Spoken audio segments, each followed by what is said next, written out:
अंधेरे की रात में रोशनी का सवेरा हो रहा था। हमने ये लड़ाई जीत ली थी, लेकिन जंग अभी बाकी है। इस सब झमेले में मैं खुद अपना ही फंडा भूल गया कि जब जिंदगी में अंधेरा हो तो शिवा लाइट को ढूंढ। हाँ, मेरे माँ बाप की कहानी में अब भी अंधेरा है, लेकिन मेरे लिए इसी बात में लाइट है कि मुझे आखिर में पता चल गया कि वो थे कौन।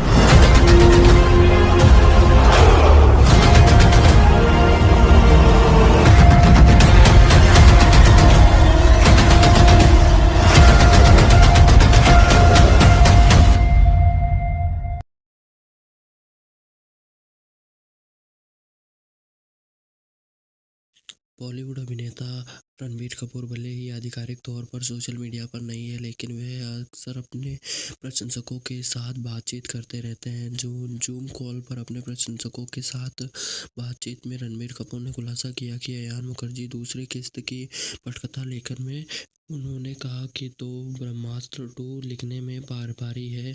हम इस पर लगातार काम कर रहे हैं। पिछले हफ्ते ही अयान ने मुझे फिल्म सुनाई थी।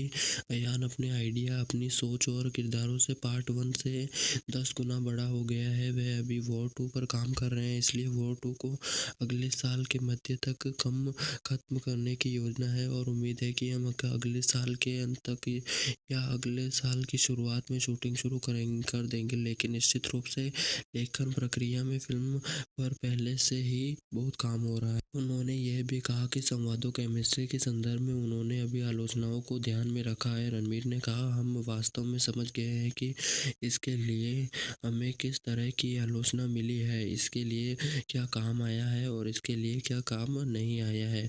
इसलिए हम हर चीज़ पर विचार करना चाहते हैं। संवादों या लोगों का कहना है कि शिव और ईशा की केमिस्ट्री कहीं नहीं कहीं गायब है। बहुत सारी आलोचना हुई जो रचनात्मक थी, इसलिए हम इसे अपने दायरे में ले रहे हैं और इसे समझने की कोशिश कर रहे हैं और उससे आगे जाने की कोशिश कर रहे हैं। ब्रह्मास्त्र पिछले साल सितंबर में रिलीज हुई थी और महामारी के बाद सबसे सफल हिंदी फिल्म में से एक थी। उनकी और आलिया भट्ट अभिनीत यह फिल्म एक पुरुष शिव के बारे में थी जो अपनी महाशक्तियों की उत्पत्ति की खोज करने के लिए यात्रा पर है और उसे एक महिला ईशा से प्यार हो जाता है जो इस यात्रा में मदद करती है। काम के मोर्चे पर रणबीर कपूर अगली बार संदीप रेड्डी वांगा की एनिमल में अभिनय करेंगे।